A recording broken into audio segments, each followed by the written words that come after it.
Alright, guys, we're getting back into I Was a Teenage Exocolonist. It's year 5. The kids are all looking a little older, if you notice. They look a little different in appearance. You might notice. Tang got a haircut. Let's see. Despite representing only 2% of an average healthy adult weight, the brain consumes at rest 20% of all energy produced by the body, Tang says, looking down at the pressed protein bar in her hand. So many resources to maintain such a relatively small organ. It's inefficient, don't you think? If any one of us demanded such a large share of colony resources, we would be reprimanded. Okay, Tang. I need a break soon. So... Ooh. Look who wants to talk to us. It's Dis. You catch Dis on a ridge overlooking the wilderness, bobbing his head along to something playing through his hearspeak. He doesn't notice you walk up. He jumps when you tap him on the shoulder and scrambles to turn off his hollow palm. Don't sneak up on me like that, he grumbles, then flops backwards on the grass to look up at you. Man, I was just getting to the good part of the song. Now, what are you listening to? Just some old music from Earth. You probably wouldn't like it. Try me. You sit down beside Dis and extend your hand to link your hollow palms. Dis stares at you for a few seconds before pressing his palm to yours, and music floods your brain through your hearspeak.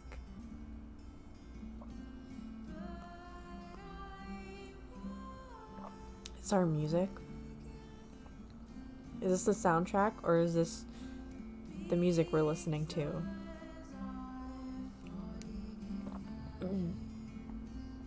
I listen to a lot of Earth music. Do you like it? I love this band. Dis cracks a smile, relieved. Good. It's my favorite right now. I always listen to the same album on repeat. It's comfort music. I really like her voice. Sometimes I feel like the lyrics are about me. They're just so deep.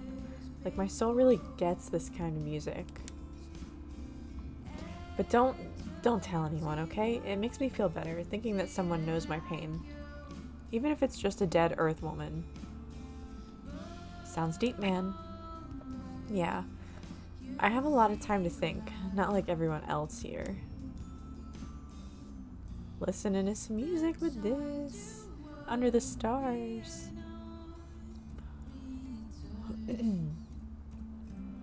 So we lie back and listen to the music. I'm not gonna flirt with Dis, but I think we're gonna start having a lot of flirting options. Let's introduce him to some new music. You bring up your hollow palm and cue up something different. When it starts playing, Dis frowns. I don't like listening to new things. I just want to listen to my own music. It's good to broaden your horizons. Oh god, it really wants me to flirt with him. A strange, secretive look passes over Dis's face. My horizons are pretty broad already, he mutters, his face turning a little red. That's boring. We're not flirting. I told you I don't care. He lies back in the grass with his own music playing and ignores you until you give up and leave.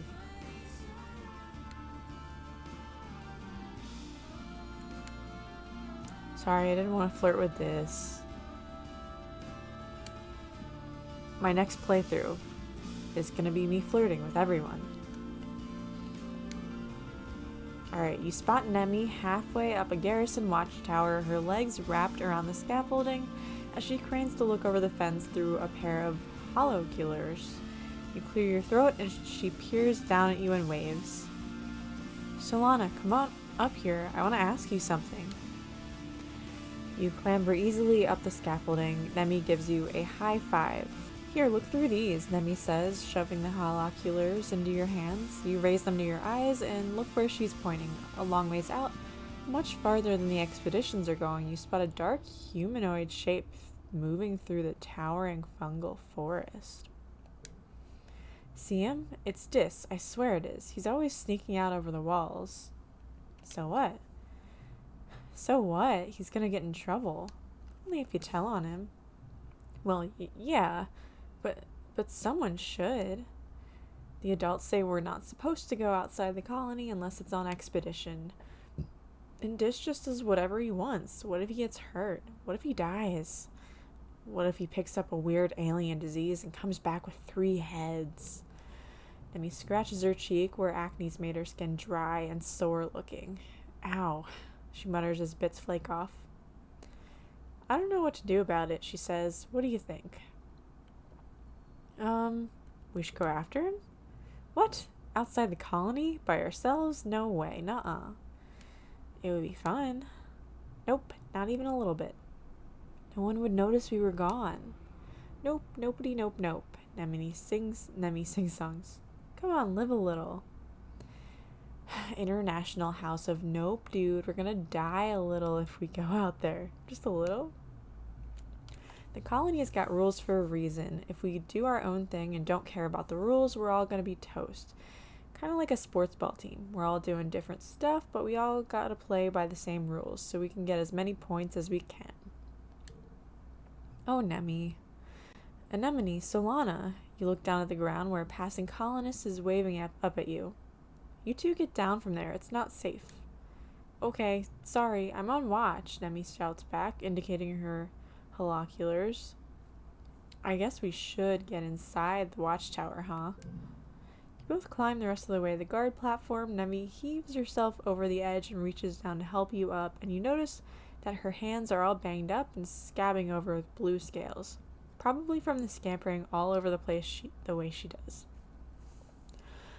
She notices you looking and laughs awkwardly. Maybe if I get beat up enough, I'll have so many scales I won't have no more acne. Yeah. Learned anemone more? Does that say something? She's loyal? Did I learn that she's... Oh, she is really loyal. I guess I should have predicted that.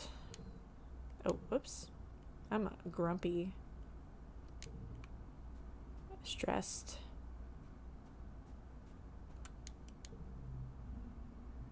Look how cute Cal is.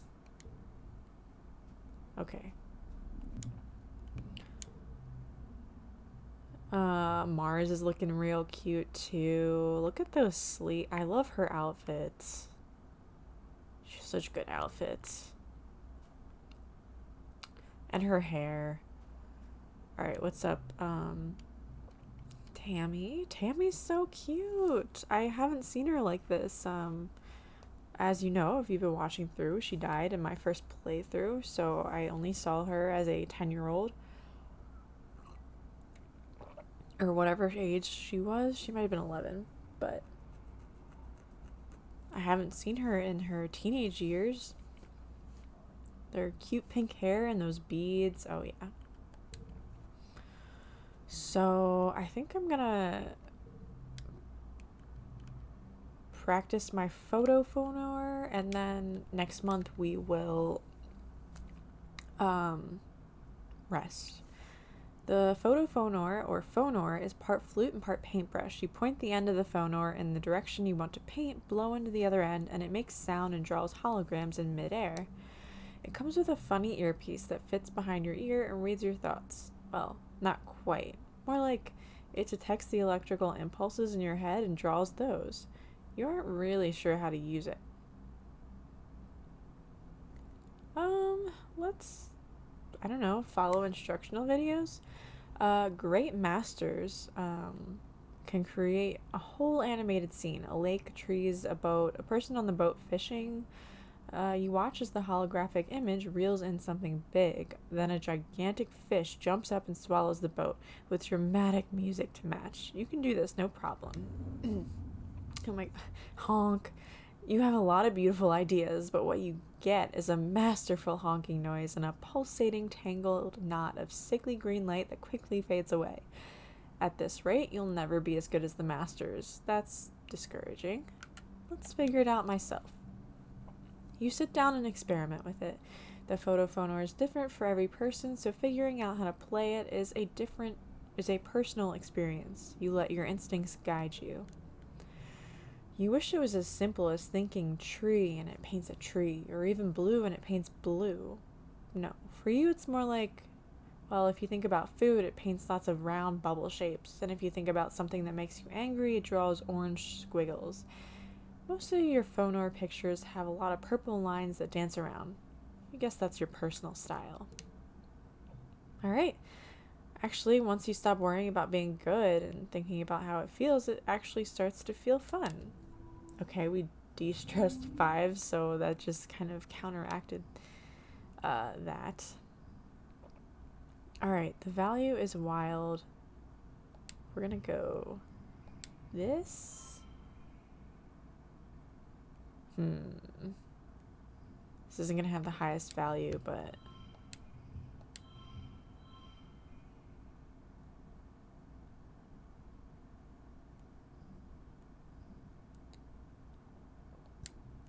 what if I take this? I can't take it away, can I? I don't know if there's a way I can...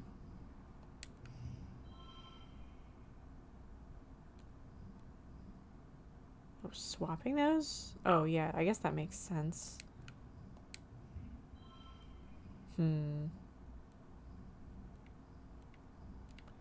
Well, I guess this is okay. We don't need to, Interesting. We don't need to win this challenge. Not a big deal. It's your birthday. You wake from a night of blissfully peaceful dreams. No nightmares, no premonitions, just a pleasant feeling of contentment. You stretch your arms over your head, blinking in the watery, quiet sunlight that seeps through the porthole window. Things are always changing on Vertumna, but you can't help feel like things are changing for yourself too. Not just your body, but your mind, your emotions, your future. 14 is gonna be your year. Oh yeah, 14. That's the year I think of as my year. Your parents have been working around the clock since the last attack, trying to get the fields right again in time for this year's planting. Spark snow has already started falling, and every day they come home complaining about having to clear it. They ask you to pin them when you're awake so you can share birthday breakfast in your quarters instead of sitting shoulder to shoulder with everyone else during breakfast service in the canteen. You fire them a message and lie back in your bunk, watching dust motes float lazily in the light. After a minute, there's a knock at the door. It's Antecedent. She sweeps into your room in a bustle of skirts and shawls and sits down beside you on your bunk. Oh, look at you. Happy birthday, beautiful. 14 years old.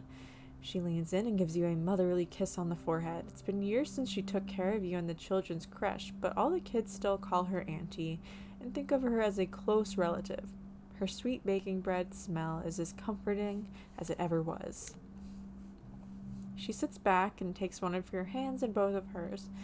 Solana, ever since I held you in my arms as a baby, I knew you were so special, so important. You're becoming a young woman, but I want you to know I will always, always be here for you, just like your mom and dad, she says firmly.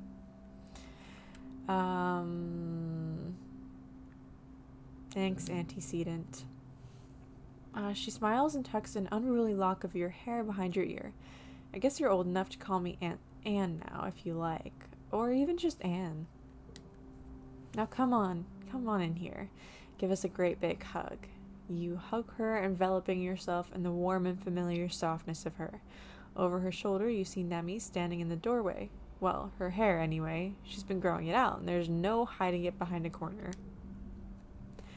Happy birthday, bud. Way to get older. Enjoy being 2 years older than me for a few months. It's good you're both here, now that you've both been menstruating for about a year. Nemi makes a fake face and mutters yuck, but Anne continues. You're both eligible for the cessation implant. Among other things, it will prevent the bleeding and pain and the emotional roller coaster of your monthly cycle. I love this. Mom, gross. Do you have to tell everybody about my cycle? I just don't want to get pregnant, okay? Well, yes, that is among the other things part, but I don't expect you to be needing that part for a few years yet, right? Nemi looks disgusted by the prospect, or maybe just by her mom talking about it.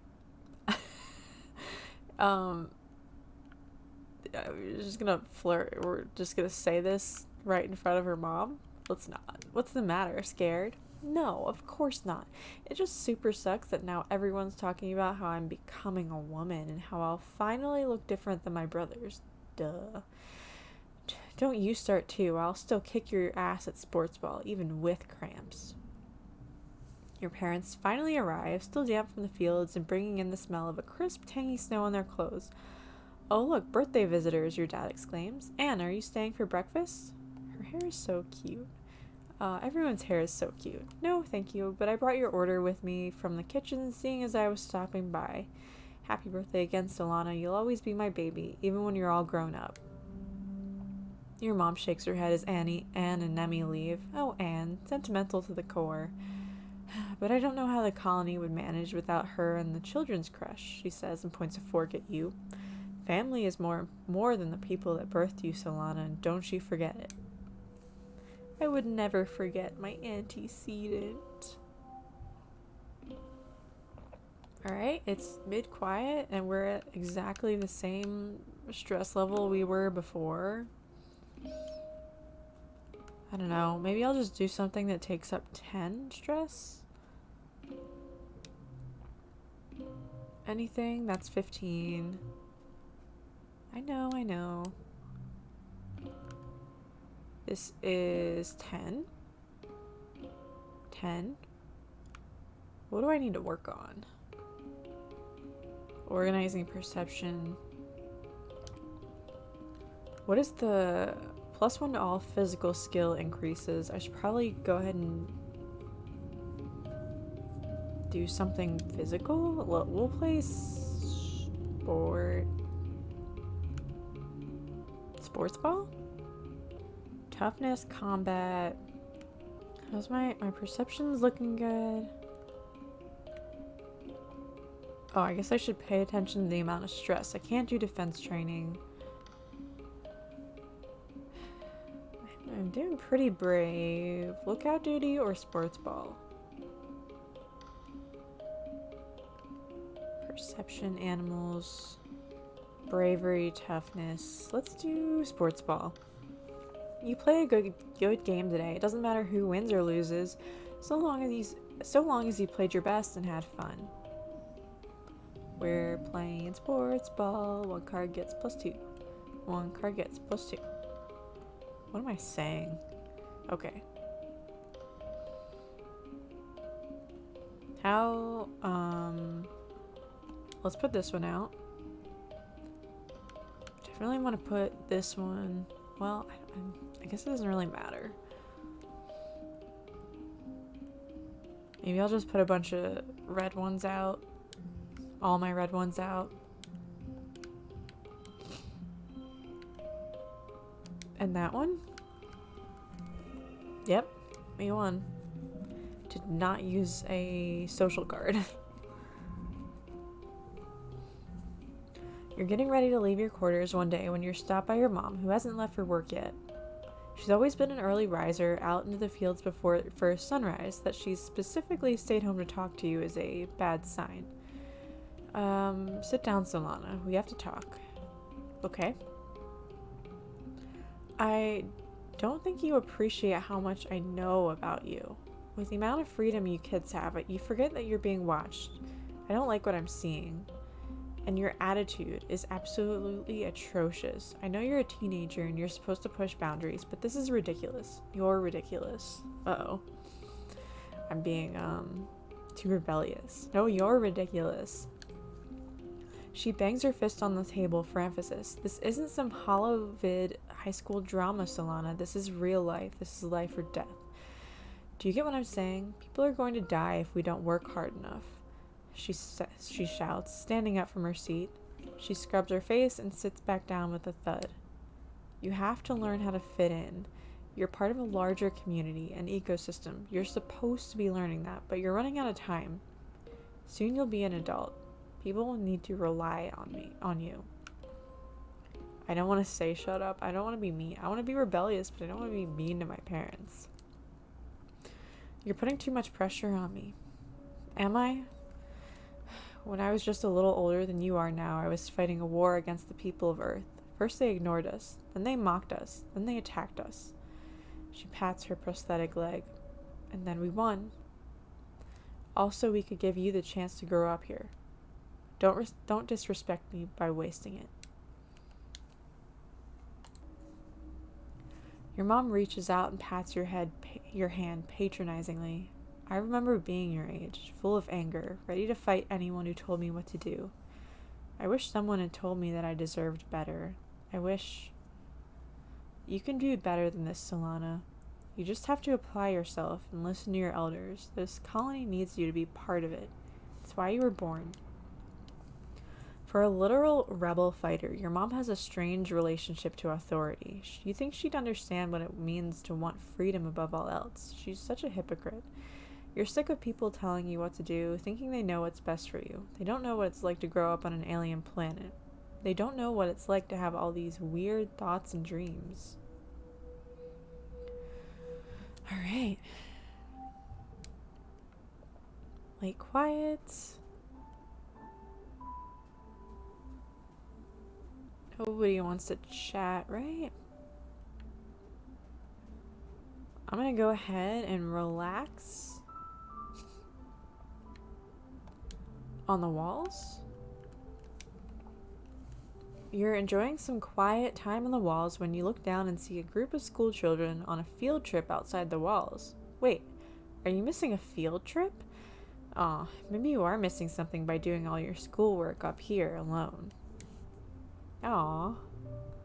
I mean, I go out there all the time. No, let's keep them. Alright, it is early pollen time. As usual, I cannot remember if Tammy is early or... Okay, she is late pollen. Y'all hanging out. Let's get a nice mushwood log.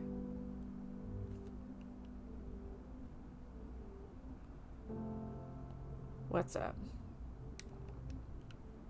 Should I go out? All events have respawned. All events have respawned. What do I want to do? I feel like I've been sneaking out. Not sneaking out. I've been going out during this season. So maybe I go out in a different season and I just spend some time doing stuff around here. Let's see if I can get all my scores up to like 20, maybe. Just so I can get like the first events with each of the characters. What do I need to do? I need to do basically these guys. I'm really close with organizing, which is the one with my mom, so...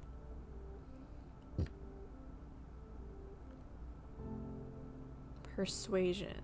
Yeah, let's work in the depot. You attend a secret Fun Times club meeting. Mars brings the meeting to order. Tang reads the minutes of the previous club meeting. Tammy serves flowery tea and soy sweets. First order of business is that I am instituting a new rule. Rule 5. All members of the SFC must wear uniforms to all club meetings. She taps her hollow palm and shows you her uniform idea. Black pants and dark blue shirts with high necklines and billowing at the cuffs. She definitely designed them according to her own taste. Okay, but let us design better ones. It becomes ridiculously elaborate. Tammy wants to add tassels to everything, and Cal insists it should include huge cowboy hats. Mars gets into a heated fight with Anemone over the type of shoes to allow until Tang calculates how many kudos it will cost to print one of these uniforms on a nano printer, and you realize you couldn't afford them anyway. You come to a compromise. Instead of uniforms, you'll all wear a lapel pin with the club's logo. That's so cute. You spend the rest of the meeting designing SFC pins and printing them on a nano printer. If anyone doesn't have the kudos, Mars pays for them without complaint. Aw. Mars has got all the kudos. Okay. Okay, we can make all of our cards blue guys, which will be nice. So we got one. This doesn't really matter.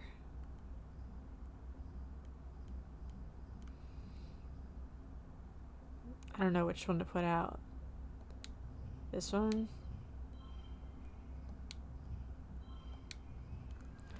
We got a win.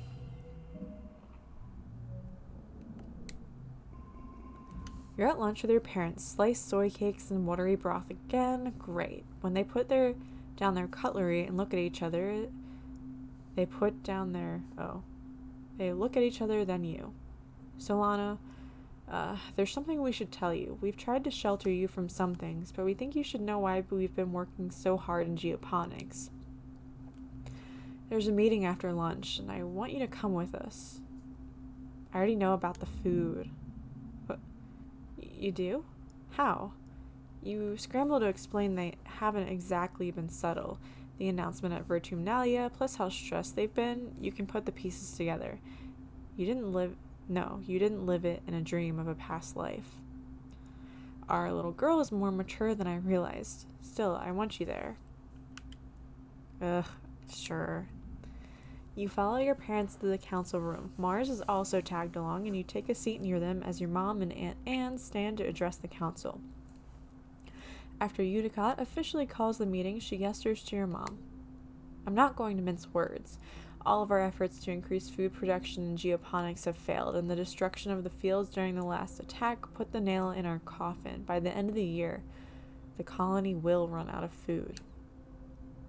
The rest of the council murmurs in concern. You and Mars exchange horrified looks. You've been doomsaying about our food supply for 2 years, Flulu. Do you mean to say we're past the point of no return? I'm afraid so. Even with rationing, without securing a Virtumen food source, our supplies will run out by wet season. Anne and I have gone over supplies and come up with food plans. We've crunched the numbers. I'm sorry. Geoponics should have been producing better by now. We should have been able to wean ourselves off of soy rations. During wormhole transit, when we lost geoponics in the hull breach. I know I've said it so many times, but our crops just don't grow here. We need those algae tanks. We needed the microbial soil from Earth. Why weren't we told earlier? Yeah, why weren't we told? We have a right to know. We live here too. We've been here for 4 years, and we could have been helping this whole time, and all you did was have meetings about it. The council looks at Mars with surprise and then in contempt. Udicott chuckles weakly. Imagine being carried for so long and being upset that your feet could not be cut by the rocks. Seeing the future is the privilege of youth. Thank goodness we have them to point out our flaws. Mars sits back down again, confused by Udicott's words, but fuming at her dismissive tone. So, what do we do now? Starving to death isn't an option. No, it isn't. We need to secure a food source this year, before our rations run out.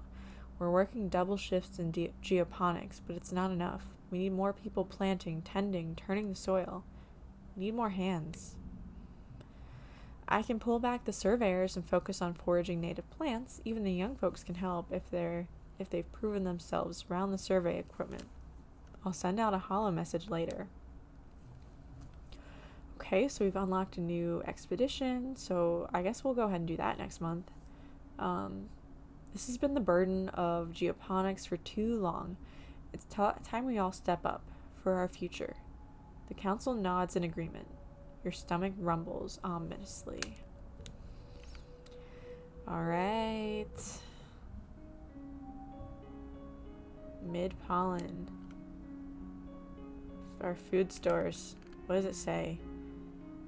Hunger makes it difficult to do physical tasks.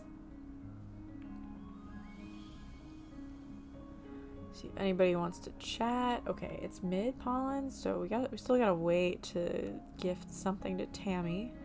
But let's go ahead and do a forage in the valley. That's gonna give us perception and biology. That's good. Oh wait, I can go talk to... I think I can do this organizing thing now. I can tell her what I've learned today. Well, You haven't really been in school for a while or even in engineering, but you tell your mom about some paperwork you had to deal with. You're pretty good at organization, so it was easy. Do you even know why we call it paperwork? Your mom laughs. It's true, it's not like you're sorting actual paper. Back on Earth, we used to have paper to... Nah, never mind. She slaps you on the back. Good for you to having your your head together. Maybe I did get this last. I remember this happening. I wonder if there's a different way that event can happen. Okay. Now we're gonna go forage in the valley. Another nice pink area. Alright, Utopia, what's up? Utopia greets you warmly as you muster for your first expedition with the foraging team. Solana, I'm glad you could make it. We need everyone we can get out here right now, boosting our food supplies. I'm ready to sniff out those tasties.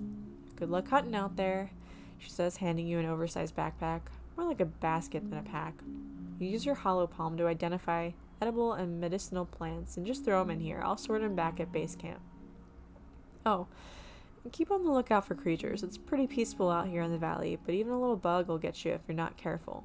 Go slow, pay attention to your surroundings. If you're unsure about something, don't approach it. Stay on the path and don't get lost. We don't call it the Valley of Vertigo for nothing. Any questions? I can flirt. Okay.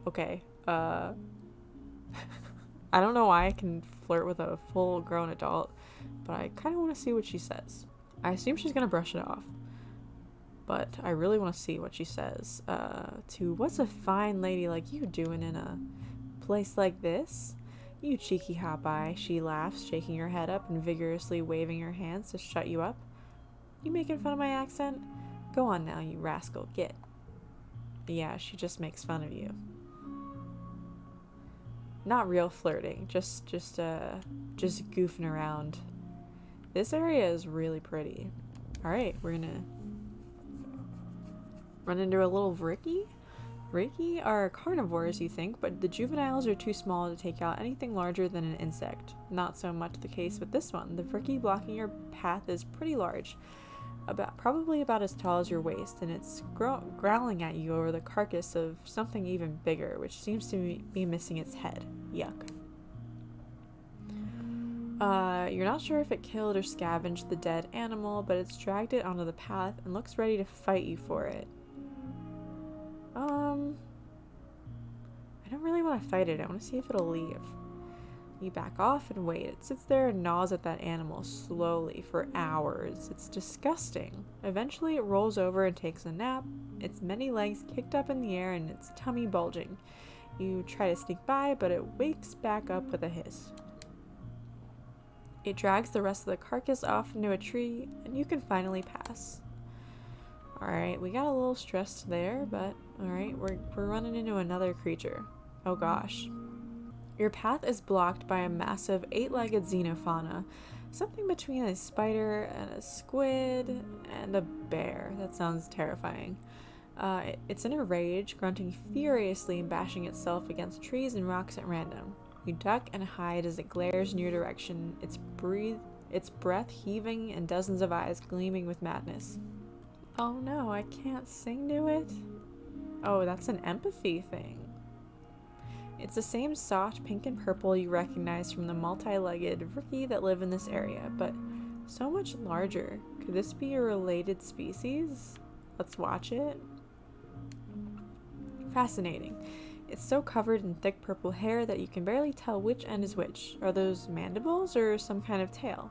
You wonder if it's angry because of hormones, like some earth animals in rutting season. Or maybe it has some brain disease that makes it attack others to pass the disease on. As you're musing, the creature decides that you must be a threat, or at least an obstacle. It charges, running right over you. It hurts, but it keeps on charging, focused on something in the distance that may be real or imagined. You're left bruised and bloody, but the way is now clear. Great. We're getting stressed really quickly. You come across a veritable feast of berry bushes. Gloopy, saggy bushes with enormous purple berries. They look delicious. Yeah, we should research them. Make sure they're, you know, actually edible.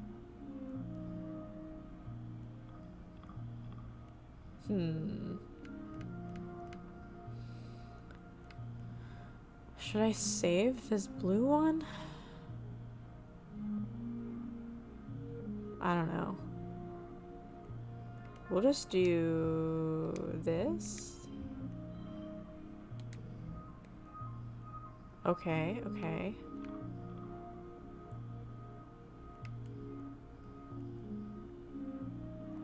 I think I'm gonna do... Oh, I don't like that.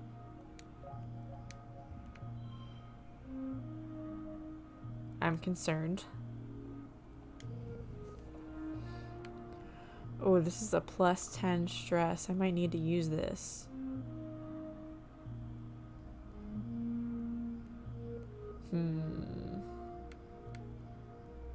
I think I just need to use all my... Well...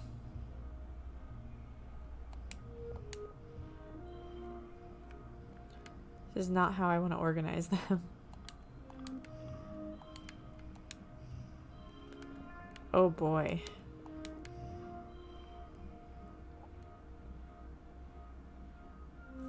Oh, I wanted to fully research them. Dang.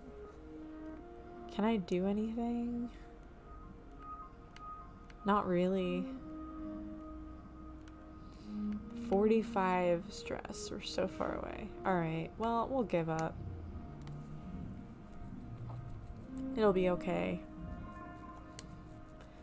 Berries? Come on, there's like 50 different species alone. You scroll through the Holopedia for a few minutes, but you can't find anything that looks like this particular species. Let's just harvest them.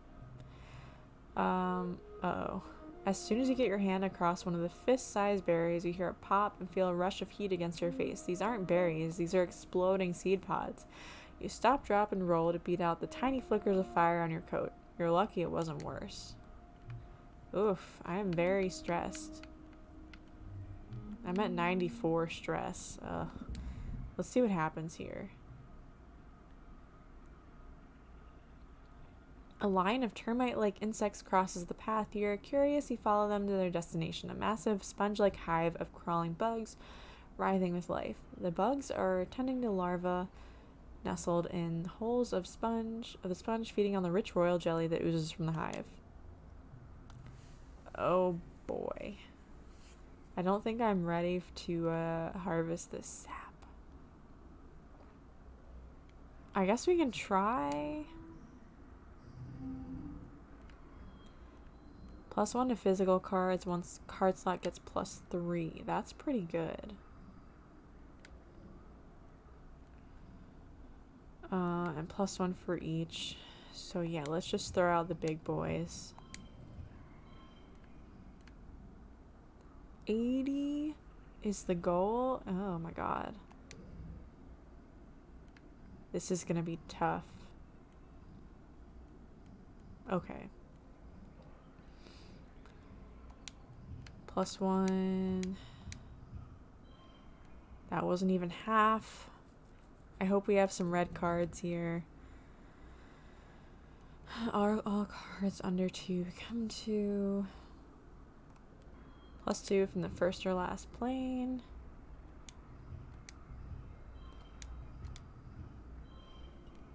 Eh.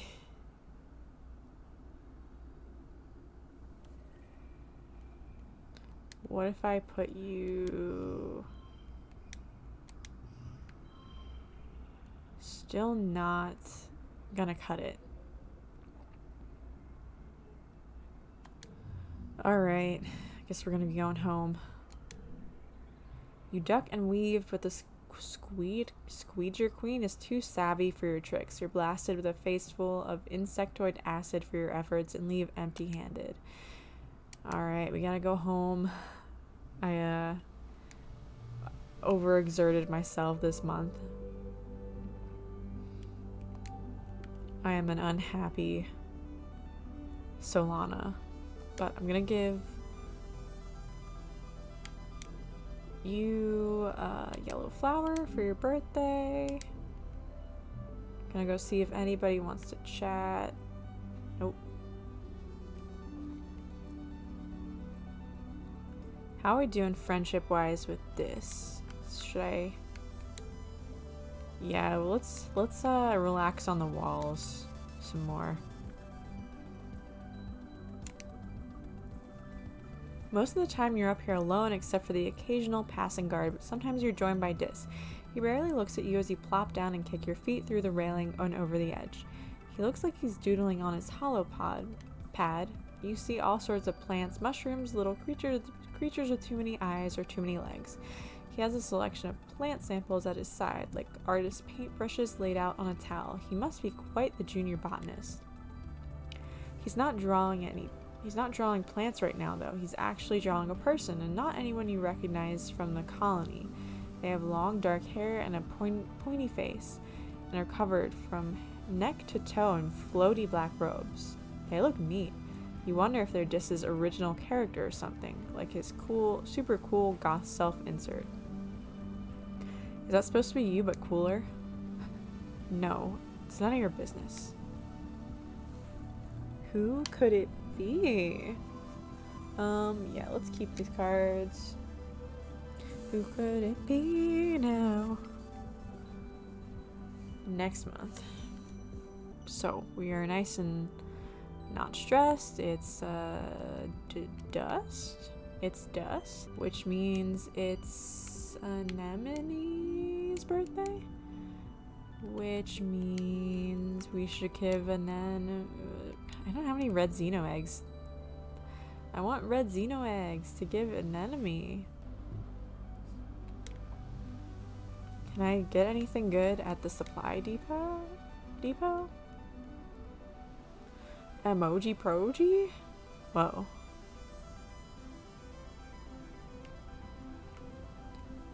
Superhero cape? Oh, this is fun. Look at all this fun stuff. Let's just get her a cake. Are these all... Do I have a slot open in gear? I do not. Okay.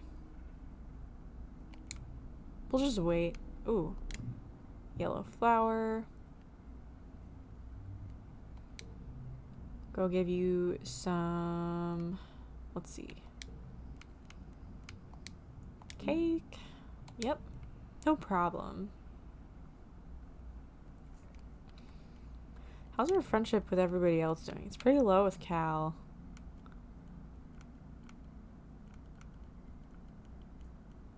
Anti-Tira. Yeah, not terrible, I guess.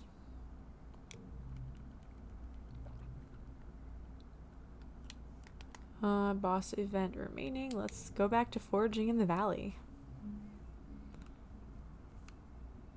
Look how pretty it is. Just run right on through here. Hoping we'll get a little farther this time. But we'll see. Do I want to go this way? That I don't think we'll actually get. Oh no, a Xeno egg. Now I have one. Well, Cal likes him too. And I keep forgetting Cal's birthday, so we'll just figure it out. Bristle Slug is rooting around in the underbrush. It's like a little porcupine with no legs. Well, little is relative. It comes up to your waist and it must be at least 100 kilograms. You've seen a few of these at Geoponics. They're easy to catch and their spines and berries naturally fall off and they're edible. A chewy, renewable source of food. Kind of like jerky. Can you catch this one? Oh, let's just observe it. Miraculously, it doesn't even notice you're here. You watch it bumble around. It's so cute. It has no legs, just a scaled belly that it kind of flexes and undulates to get around. And unlike a slug, it isn't slimy at all. Actually, it's pretty darn adorable. Alright, got through there. Okay. We do gotta do this. You come across another squeeger hive. An intensely gravid hive queen and her hundreds of wriggling grubs, rooted here just like any other tree. This one seems calm. You're able to approach close enough to smell the sweet tang of her royal jelly. Alright, let's try and harvest the honey. You know, it's a little easier this time. Becomes red. Let's use the big boys. Except for let's swap you. Not bad. Set neighbors to this value.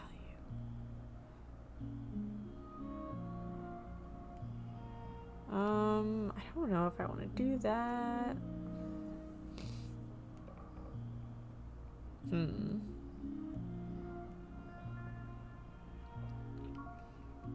do want to use this one, I think.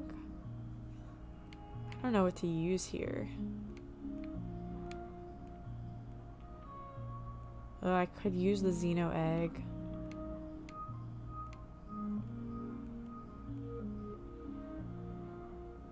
So new card, +2 to a card.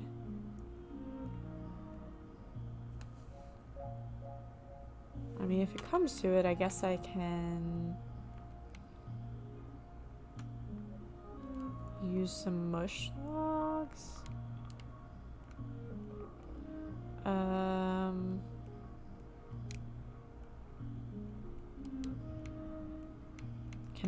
How do I actually use that?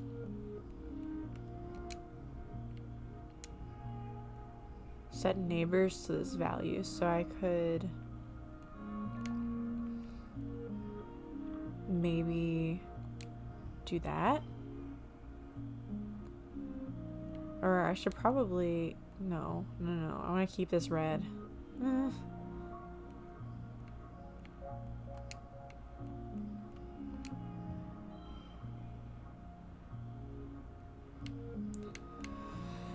I'll just use that. We got 21 left, so hopefully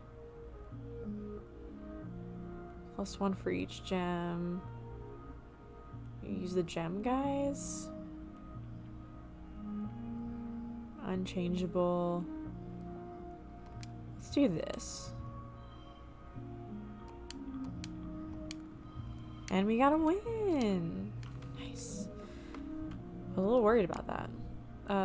The calm hive queen is only a rudimentary danger sense. Squeeger hives can be very defensive when they sense danger to their young, but so long as you don't set off the workers or the larvae, you're free to walk right up to her. You gently avoid hurting any of the babies as you scrape her copious honey into a collector.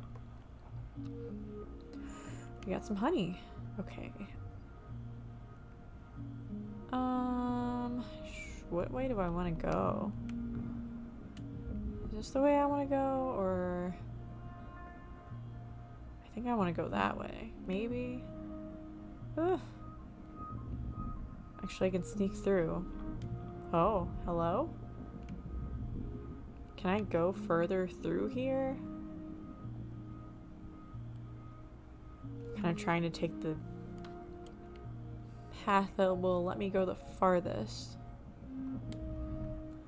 You decide to take a shortcut through the jungle to a path that you were sure was just up ahead, and now you're lost. Everything looks the same here. The plants are too high to see any landmarks, and you swear some of them move around when you aren't looking. You try to check your positioning with your hollow palm, but the damn thing isn't working, and it won't connect to long-range communications either. Typical. Utopia did warn you the comms were flaky out here. You think you can tell north from the position of the two suns, but that's it. Alright, let's orienteer a way out of here. You climb a tree and try to pass through the wilderness from above. With that information in your hollow palm, navigating to the nearest landmark is a breeze. Sweet. Not too difficult. A simple challenge. Oh, I guess...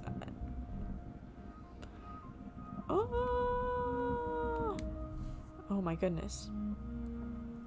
You hear a rustle in the bushes and catch a glimpse of a shadowy figure.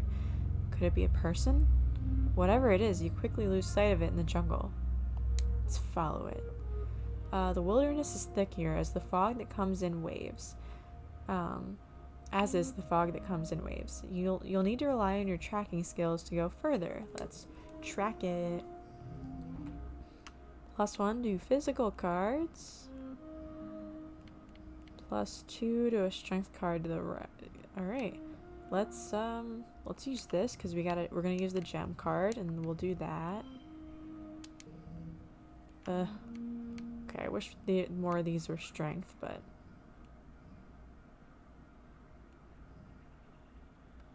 +1 to a card to the right.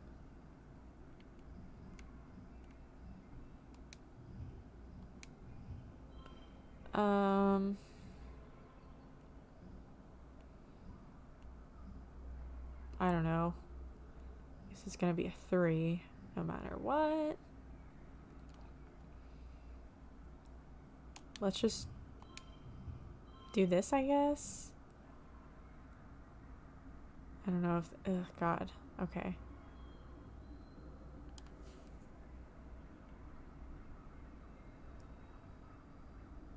I don't know. Let's just go to the next round.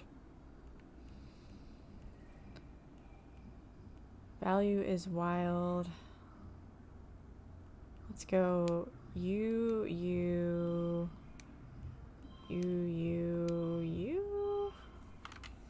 Oh man.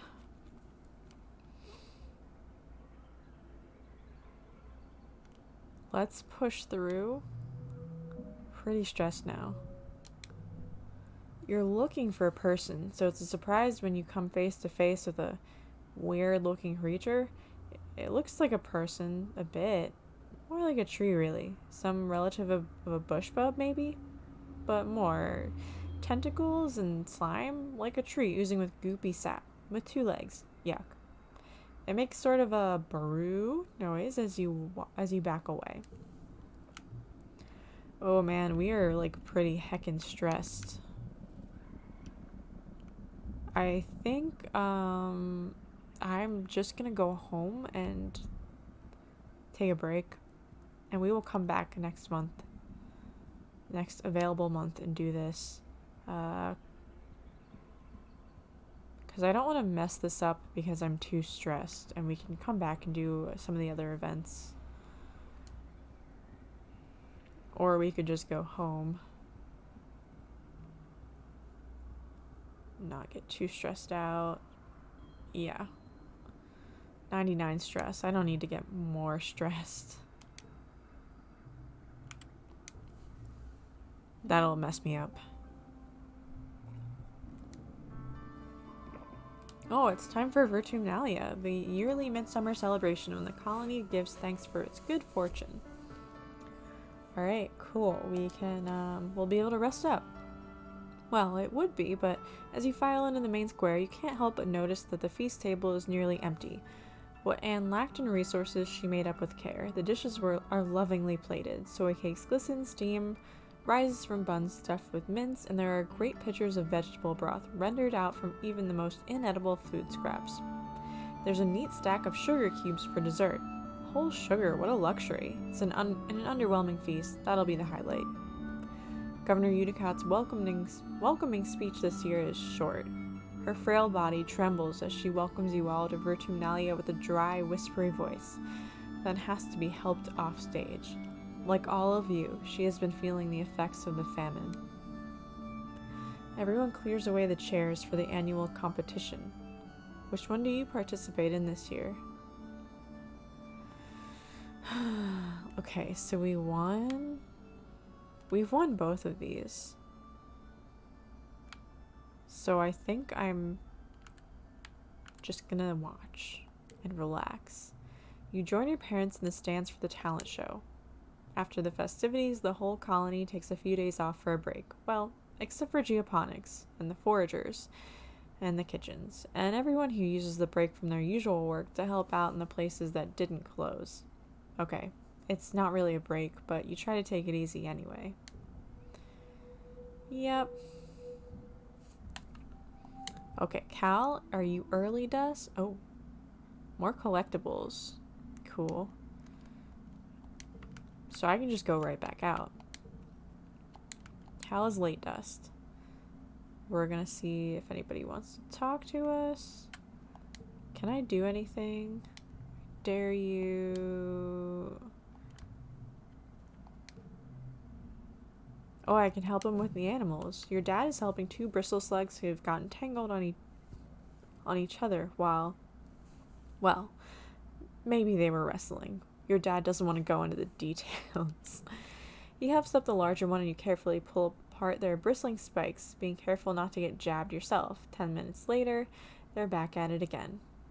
The heart wants what it wants, I guess. Okay. I think, you're 40, probably.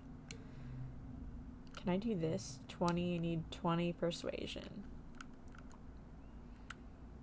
I'm getting close with empathy to 20. Reasoning, engineering. Maybe after this month we'll work on some stuff. Tammy flags you down as you pass through the lounge and press a palm-sized lump of hard grain bread into your hand. I saved you some food, she says, a serious look on her face. Please keep your strength up, Solana.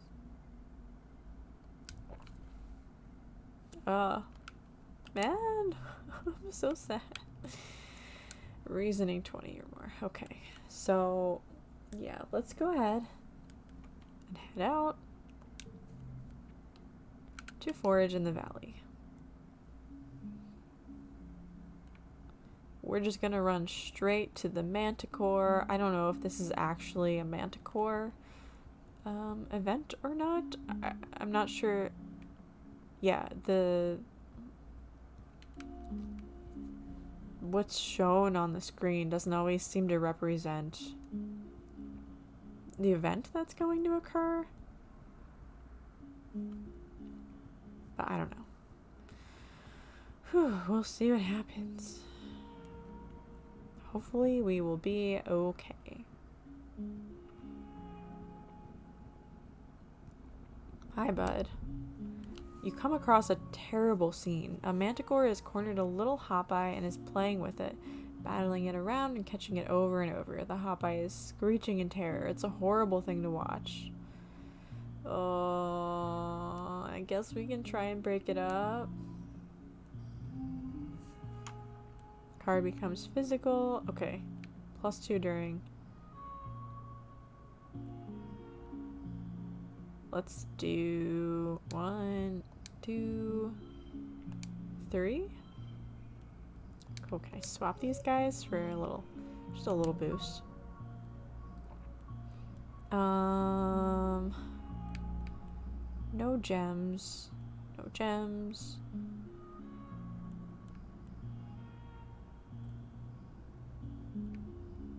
I don't really want them to be blue, but I don't have any red. Well, I got 1 red. I'm wondering if this will...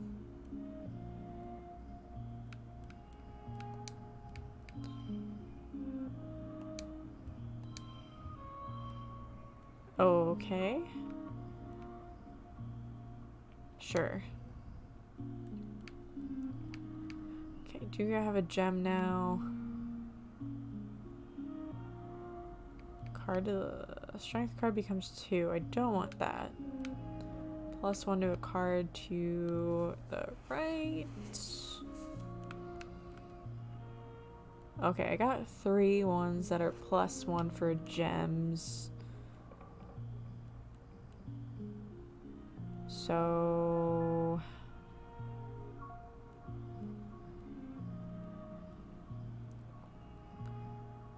let's do 1. Nope. I didn't want to do that either. Oh, shoot. This is gonna become a physical card, though.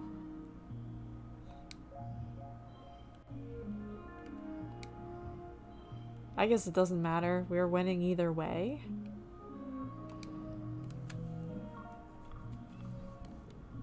You quietly climb up into a tree first. Manticores can't climb trees. Your Pretty sure you remember hearing that. You'll try to scare the attacker away by hooting and throwing rocks. You put on your scary face and try to frighten it. The manticore is so annoyed by your throwing rocks and making a ruckus that it turns its attention to you. It roars in anger. Shivers of fear run up your spine. That's definitely a better scary face than yours. The Hopeye, who had been playing dead, suddenly leaps to its feet and bounds off into the jungle. The manticore is now very angry with you. It rears up and digs its claws into your tree. You hold on for dear life as the tree shakes. It roars and rustles its mane at you, pacing back and forth under the tree. Then it sniffs around where the Hopeye had been, grunts one last time in frustration, and wanders off into the jungle. You stay in that tree for another full hour before you dare to come down. Scary, but you saved that little Hopeye's life. Guess we'll keep exploring.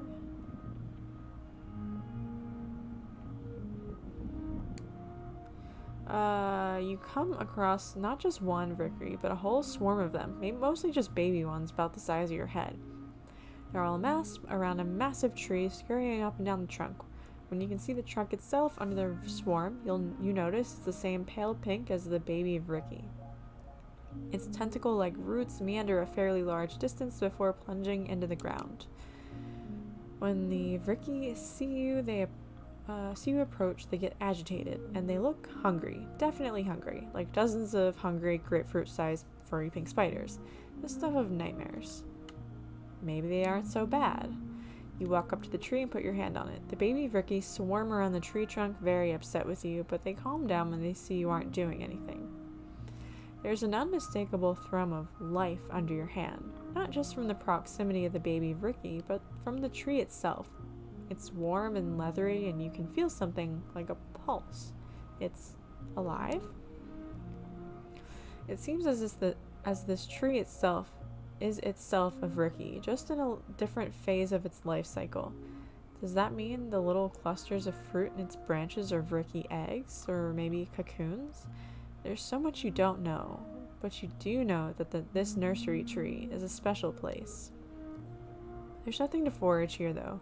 These ravenous youngsters have stripped everything edible from a wide radius. You move on. Alright, sure, let's do one last thing. You find a trippet, a large, tasty, plant? Kind of. You've heard it's sort of like an animal, too. Like a lot of creatures on Vertumna, it kind of defies classification. Whatever it is, it's huge, practically taller than you are. Let's harvest some stalks. You start breaking off the freshest and youngest looking shoots. The plant shudders. Let's analyze the shudder. First collectible use is free. 1, 2, 3.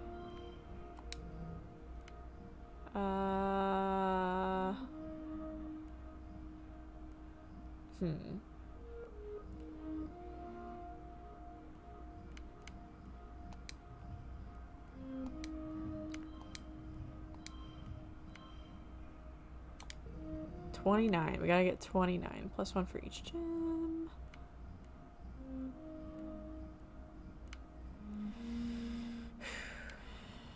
Three, 4, 5, 6. Oh, we won. I kind of wasn't expecting that. We got the super goal. Yeah, this plant is alive and sentient, like an animal. It is definitely not happy that you're ripping its limbs off. It's hard to tell if it's in pain, really, but you'd say discomfort at least. All the same. Let's stop. Yeah, no, something about what you're doing just feels wrong. You make a note of your map on your map of where it is, but oddly, you never find it again. Okay. I think we should go home. Yeah. We should. Let's go home and have a rest. I don't know if we'll have any boss events respawning during the wet season. That's what we have. Don't let me forget to give Cal a gift. I know you can't talk to me right now. Ooh, new perk. Unlock xenobotany research and geoponics. Let's go ahead and give Cal... Actually, we're gonna give Cal cake. I know Cal loves cake. We'll save the Xeno egg for anemone. Yes. I bought you a cake. My favorite food, and on my birthday too. Wow, Solana, you really are really the best of the best. Here, you have a piece too. Let the icing melt in your mouth and let all your worries melt away with it.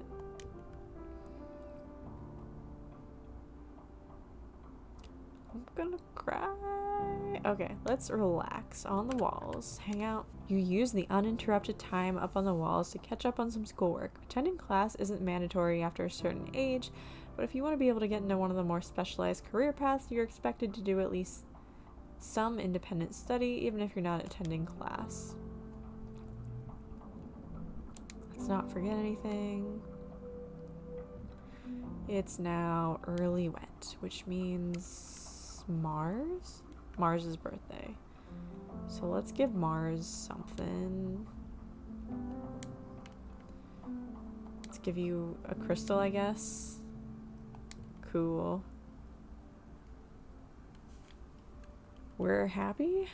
We're clear-minded. 10% chance to get a bonus +1 when increasing skills. Okay.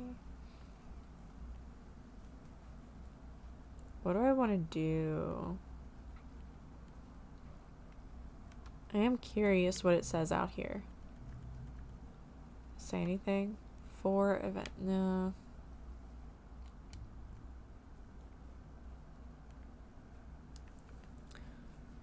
Yeah, I think I'm just gonna hang around the colony for the rest of the year. Maybe do a little studying. What are we like closest to? Let's do engineering, actually. We'll get the reasoning. To further your engineering knowledge, you're taking a mini class, the Chief Engineer Instance, on the construction and maintenance of your hollow palms. These devices are engineered bismuth crystals embedded in your palms when you start school. They use the heat and electric current of the human body to power themselves, to talk to each other, and connect to the HoloNet. Congruence is a massive repository of information. You can barely remember life before yours. Hollow palms were commonplace by the time the Vertumna group first formed on the Earth, and the square bismuth is grown in the lab, so the physical device itself isn't hard to maintain. The difficulty is in the display and touch interface. Instance opens her hollow palm, displaying a visible projected screen floating above her palm. As chief engineer, she also has one of the fancier versions that combines with a pair of eyeglasses to superimpose a projection right onto what she sees. The interface relies on plasma voxel generators, which require extremely small components that are impossible to nanoprint. The material will have to be mined from Vertumna itself. Tang raises her hand. Is it possible to hack these devices? If the biological/electronic interface is so thin, is it possible to hack the human body? In a way, we've already begun to hack the human body. What do you call genetech? Everything the body does and is capable of depends on 4 amino acids in different configurations. It's no different than congruence. Human and artificial intelligence are both built from a limited code and are transformed into more by the building. Your genetic enhancements, super hearing and sight, temperature regulation, increased resistance to fear, disease, and fatigue, all present in the human genome and unlocked by the power of science. The class splits into working groups to explore installing modules onto your hollow palm. You and Tangent are in a group together. She begins installing a mod that will let her scan inorganic materials and get a reading of their chemical compositions. Let's try to learn from Tangent. You don't feel comfortable modding your own hollow palm yet, so you sit and watch Tang as she upgrades hers. She's hesitant at first, but relaxes after she realizes that you're not here to judge her. You learn a lot from her. She can be nice, so long as you don't ask too many dumb questions and you're doing something she likes. Alright, let's get to work. Let's use our blue guys, I guess. And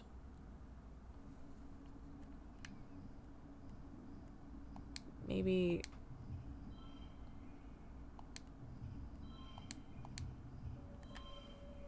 I would probably just swap this. Wait, I just went down. No, I went up. Wait, what? This is the boost? Will this help me? Oh, it goes up 1. Yeah, we'll push through. Okay. Mid-wet time. What are all our skills looking like? 15 reasoning. Will it be possible for me to reach 20 in anything? How do I get some more empathy? Creativity, persuasion. My creativity score is pretty high. Higher than I planned on it being this playthrough. Apply to work. Oh, I can apply to work in the kitchen. This gives me empathy. Antecedent is back looking for volunteers to come work in the kitchen with her. She's scanning the room for anyone who seems to be loafing around. Let's volunteer. Got somebody around here who's responsible enough to put in their share of work. Alright. So what does help in the kitchens give us? Creativity, empathy.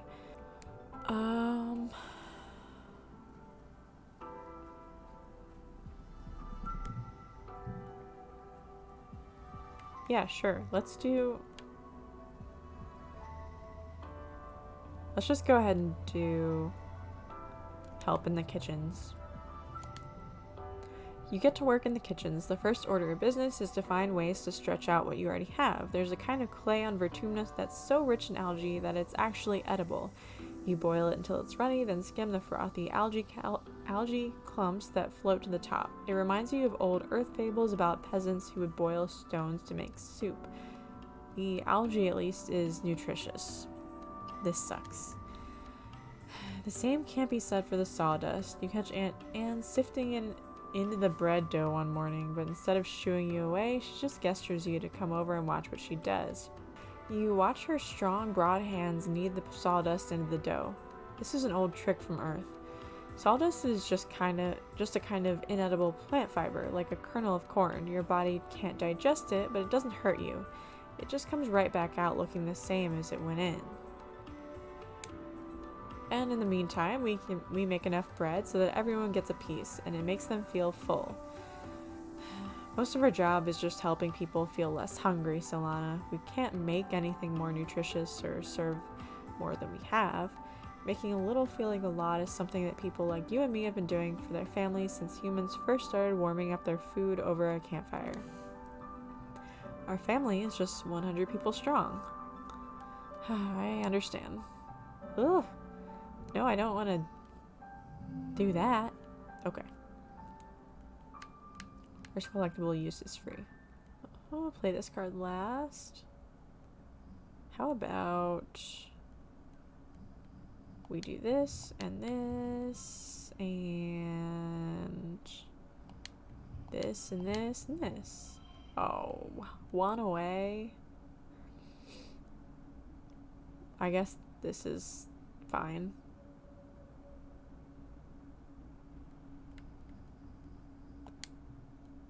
What if I do this? This will probably, oh yeah.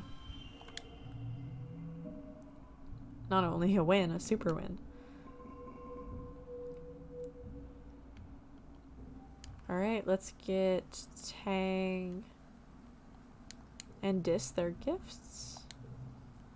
You are both getting medicinal roots because you both like medicinal roots. 'cause y'all are the same. There you go.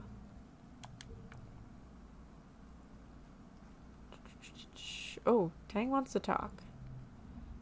Tangent looks up from her hollow palm, blinking as her eyes refocus on the middle distance and then onto you. Her previously long hair is gone, but is close to her scalp. You almost didn't recognize her when you first saw her. You wonder if it was caused by a lab accident or something. Hello, Solana, she says, already cagey. Did you need something? Let's ask about her hair. It's too hot here. If evolution hasn't seen fit to solve the problem, then adaptive behaviors will have to do. I like it. Would you like me to add you to the tally of people who have an opinion about my personal appearance? It's quite riveting if you're into that sort of thing. It's not about looking good. This is more efficient. Sorry. My bad. Oh, we should see... We can explore the xenobotany lab. Hey, kiddo. Can you hand me that separator? I've really got my hands in things here. You hand him the tool, which he uses to wedge open some sort of weird, stoma-like opening inside the bell. Gooey purple nectar oozes out and pools onto the desk. Whoa, I thought I'd drain this little beauty. Can you, get a towel, I guess? You help him mop up the flower juice. Yuck, it's sticky and smells like rotting vegetables. When you're done, he looks at you with pride. You know, I've been thinking of getting one of you kids to come help me out with researching the native plants. You think you might be able to break off some time to help your old man in the lab? I know you've been studying biology. It's not as glamorous as genetech research with instance, but it is important. Okay. So, I did that a lot my last playthrough, so I'm not going to do that too much here.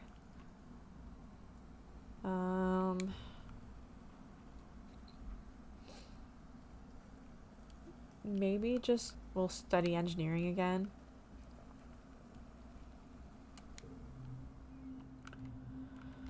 Whew, you're headed off on lunch break when you see Mars and Tang sitting together in the engineering break room. Tang is eating a sandwich while also scrolling her hollow palm with it, and Mars is half collapsed on the table, barely holding her head up in her hand as she pouts at Tang. Come on, you said we were going to hang out after lunch. Aren't you done eating yet? Tang takes a slow, deliberate bite of her sandwich and chews while making eye contact with Mars. It goes from funny to awkward to hilarious as Mars's face falls and she puts her head on the table and groans. Proper mastication is important for digestive health, Tang answers primly, a smile curling at the corner of her mouth. You can masticate in private. What are you reading, and how is it more important than me, your best and only friend on this planet? Just something for work. It's really interesting. I didn't know Dr. Instance was so well published, even though she was only 25 when the Strato left Earth.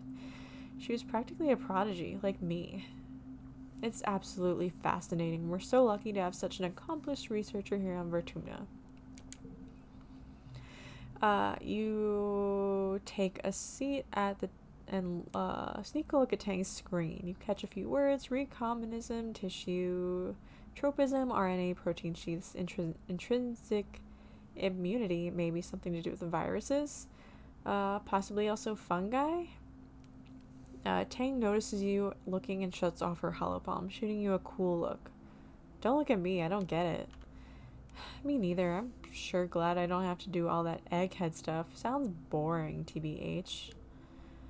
Luckily, no one is making either of you read over my shoulder, Tang says, and takes another purposeful bite of her sandwich. You've been eating for like half an hour, Tang. Come on. Please, can we go do something fun before rampaging Xeno eats us? We're both too pretty to die of boredom. You think I'm pretty, Mars? The prettiest. Even prettier than me. I mean, I win in the looks department, but I think smart women get, like, extra points. Tang says, putting her hand on top of Mars's hand and leaning in to fix Mars with an unusually flirtatious expression. Yes, do tell me about my great beauty, she deadpans. It's all I live for. Mars laughs and tosses her hair over her shoulder, and you tune them out in favor of eating your lunch before you're expected back in engineering. Whew, alright, bonus to pairs, so let's get We got 2 gem guys.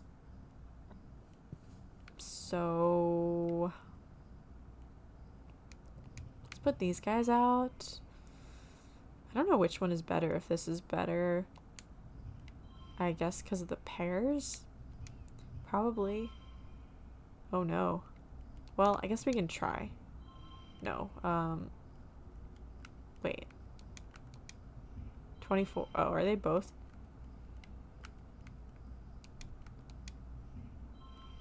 Oh no, this is better.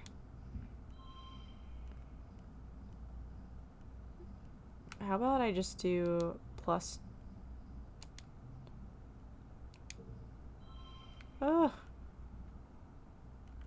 Alright, we'll push through. All done. It's been 3 seasons of heavy food rationing, getting more and more strict as the year dragged on and the fields continue to struggle. You've been wasting away. You all have. It's not just the lack of calories. There just aren't enough vitamins and good stuff in the food you're eating.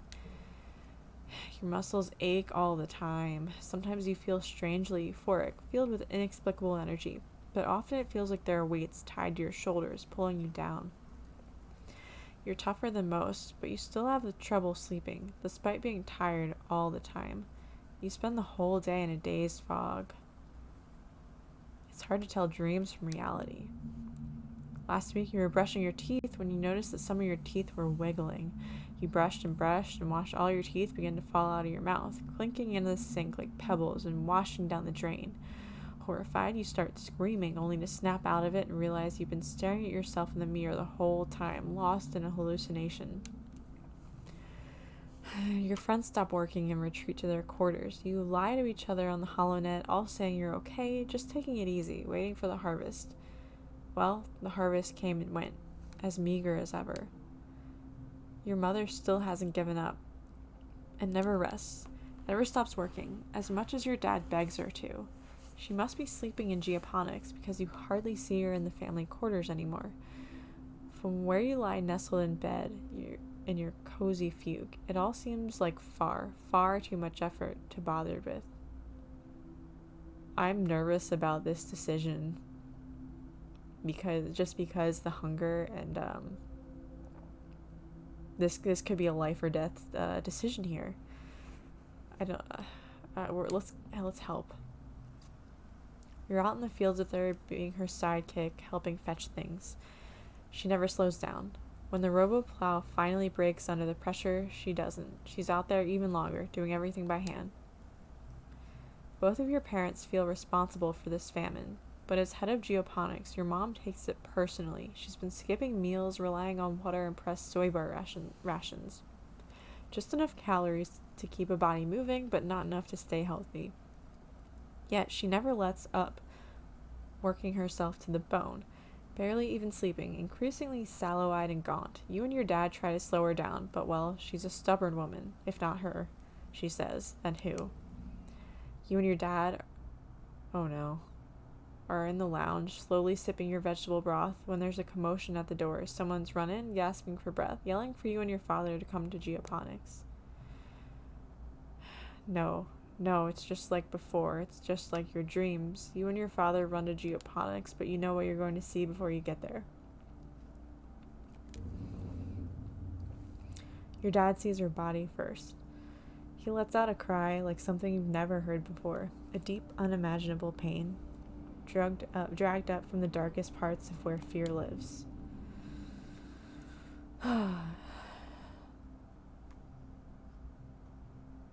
Your dad falls to his knees beside the frail body of your mother.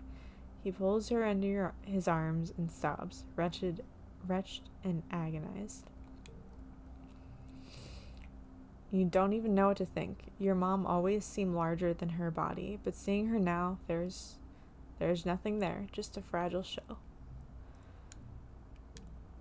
They tell you she didn't even cry out. She just went to her knees and then laid down in the dirt, and that was it.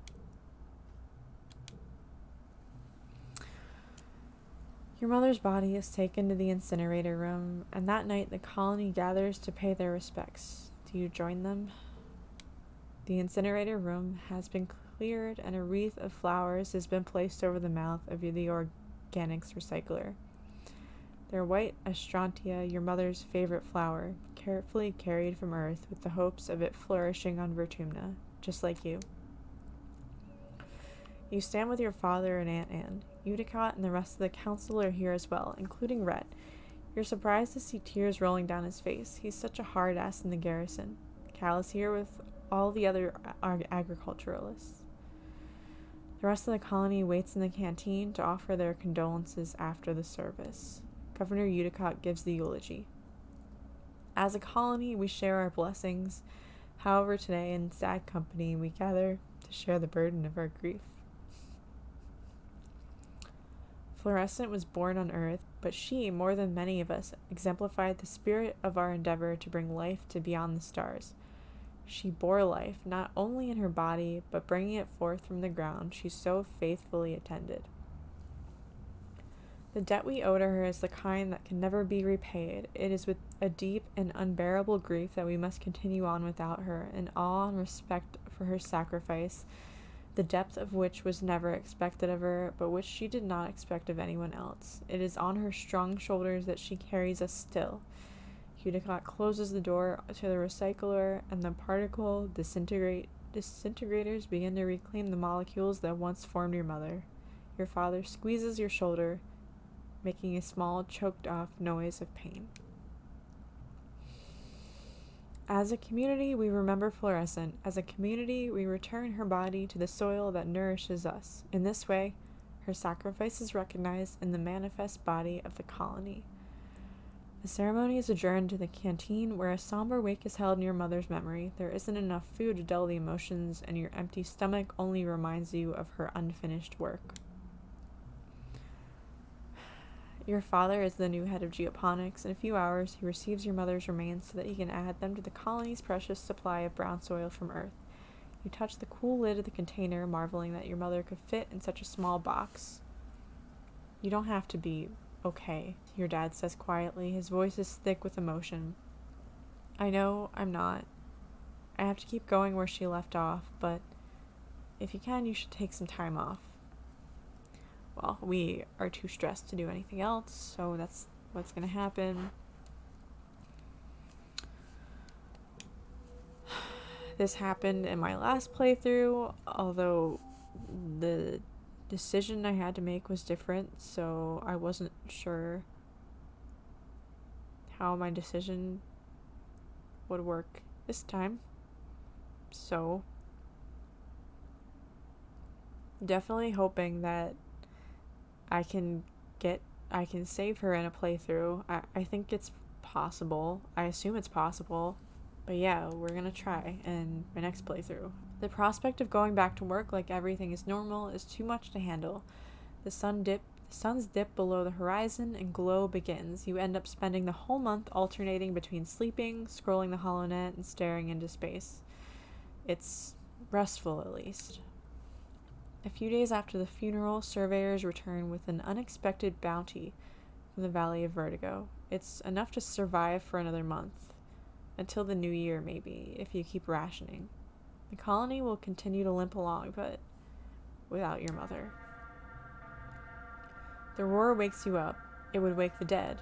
It shakes the walls, rumbles through the ship's hull, and makes your heart skip a beat. You're paralyzed by the sudden clench of fear in your gut. You're paralyzed through the porthole window. You hear metal screeching and people shouting. Then another roar, guttural and rumbling, like the sound of a mountain collapsing. Something enormous is out there. We're gonna run out. You don't know what gives you the courage, but you run out to the fields to face the horrible creature face to face.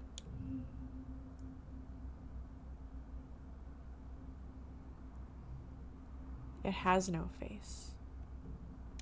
In place of a face, or even a head, its body just unzips, revealing a mess of writhing pink tentacles and blinking eyes pocked with jagged, asymmetrical teeth. It stands on 4 enormously powerful legs, each as wide across as tree trunks.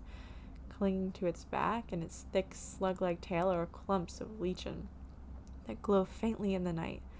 The creature is nearly twice the height of a greenhouse. It's standing on top of a flattened one. The wreckage of lattice and plants all around. Flickers of light from plasma rifles and stun gloves light it from underneath, and the stench of ozone is thick in the air. You see Nemi and her brother Calm darting in and around its legs with their twin shocks of red hair. The faceless creature lurches into another greenhouse, oblivious to the soldiers trying to herd it away. The monster left a trail of destruction from where it smashed right through the walls. Smaller creatures are pouring in through the gap and they're heading straight to command. You watch helplessly as the hordes of animals storm command, sneaking through torn away panels and smashing through windows. It's too far away to hear the screams, but Governor Unicott is inside. You have to do something. Oh, jeez. I don't like this. This is, oh. In my heart, I would help Nemi and Calm. Based on my playthrough of rebelliousness, I would probably help them or fight the faceless monster on my own. So I think I'm gonna help Nemi and Calm. You run towards geoponics, picking up a handful of rocks as you cross through the barren fields. When Calm sees you, it gestures for you to flee. Get out of here, Solana. You're gonna get yourself killed. You grip your rocks in defiance. You're sick of being told to hide like a child. You want to help. Okay, this is a good card to have locked in there. All strength. Okay, I wish I had more strength here right now, but we're just gonna go with the highest cards right now.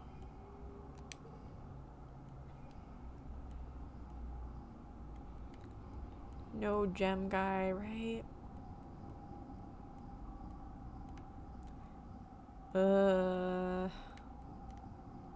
Just use the 3s.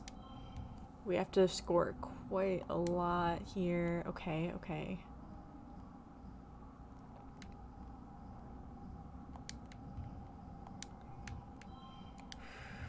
Oh, yes. We got the win. We got a super goal. You try your hardest, but even with the full force of the defense squad, you can barely keep it contained near the farms. You dart in and around the battle, throwing rocks and making noises to keep the abomination's attention away from the rest of the colony. Its tentacles whip around, slapping the ground and knocking into people, picking them up and throwing their helpless bodies like dolls, only to be crushed under its massive trunk-like feet. The fields are littered with bodies of the fallen. Sweat stings your eyes, but somehow you stay on your feet. Others aren't so lucky. Solana, watch out! Calm cries out, and you look up just in time to dodge the wet slap of a tentacle, tripping over a body and sprawling to the dirt yourself. The Faceless makes a horrible noise from deep inside its crawl, flecking you with spittle as your guts liquefy from the near miss. You're close enough to feel the sick heat radiating off of it. It doesn't have a face, but you realize with horror that it sees you. Zzz. The beam of plasma rifles arcs over your head, and the Faceless roars again and turns its terrible attention to Calm. You scream and uselessly cover your head as it lumbers over you. As you scramble to your feet, you see Calm go flying through the air.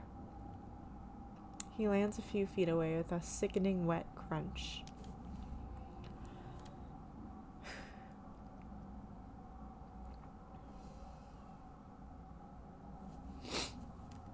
Nemi cries in horror as she runs to Calm's side, but it's too late. His body is bent at an unnatural angle, his eyes open, and his face frozen in stupefied terror. He looks unreal, like a wax mannequin. He's just gone, like that. Nemi lets out a primal scream of pain, and you can see the thought ignite in her mind, contorting her face with ugly fury as she stands up to launch herself at the Faceless again. You grab her arm and she yells at you in wordless rage before collapsing to her knees, throwing her body over Calm's and sobbing like the scared teenager she is. You can only stand and watch. You hear a colossal cracking noise, and you look up to see the Faceless stumble towards the stratospheric. With a roar that shakes your very molecules, it loses its balance for the last time and falls onto the ship. Metal screams as the ship buckles and gives way. Whole pieces of the quarter's wings shear off as your home opens like a tin can, spilling its contents into the square. The strato lurches, then collapses under the creature's weight. The abomination is slain, but as walls of grief join the whimpers of the dying, you have to wonder, at what cost? The council calls an all-colony meeting to face the aftermath of the attack. In the oppressive gloom of Glow, you gather near engineering with the other survivors. It's one of the few buildings still standing. The corpse of the Faceless still sits in the caved-in wreckage of the stratospheric, spilling its flaccid pink tentacles from its horrible zipper-toothed maw. It's already beginning to stink. Your mind keeps replaying that terrible moment, the Faceless rearing up and obscuring the sky. Nemi and her brother looking so small before it. Governor Udicott was killed by the smaller creatures that swarmed command during the attack. In her absence, Seek addresses the colony. The council acknowledges the bravery of the defense squad, citing their heroism in finally taking down the Faceless. Geoponics is gone, the greenhouse is destroyed and fields trampled. After a year of suffering, starving, and only barely scraping by, you're not just back where you started, it's even worse. Everything your mom sacrificed herself for, gone in one night. The entire front half of the stratospheric has been destroyed. The living quarters, the canteen, the garrison, the lounge, even the creche. It's all gone. Oh, it's only by some stroke of luck that people hiding in the creche weren't all killed. Seek solemnly reads the names of those who lost their lives, too many, including Governor Udicott. You all stand for a moment of silence. You feel the weight of loss like a blow to your chest. Nemi and her family cry out when her brother Calm's name is called, and their quiet sobbing continues through the silence. With the living quarters destroyed, everyone moves into the engineering wing for shelter. You're crowded into the classroom with other families. The adults try to make it seem like a sleepover, but you're all still so shaken. Tammy doesn't return to the classroom. The little one's got out okay, but she's still in medbay and will be for a while. Nemi cries about her brother and screams at anyone who tries to comfort her. Eventually, you just ignore her grief, as painful as it is to hear her sobbing at night. You feel like you've been awake for days, and you'll never fully sleep again. You try, but you keep jerking awake, crying out in fear. Eventually you fall asleep sitting up, held in your father's arms. Your sleep is fitful, but mercifully dreamless.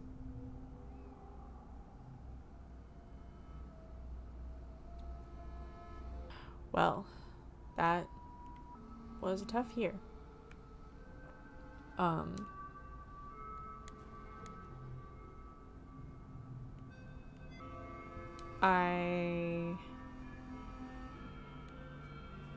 I guess we'll just... I didn't get the start age 15, but this is the start of the year, so this is where I'm gonna leave things, as destroyed as they are. That was an emotional one. Calm also died my last playthrough. Governor Udicott also died in my last playthrough, although she, I think, died of hunger. Calm died the same way. I don't know.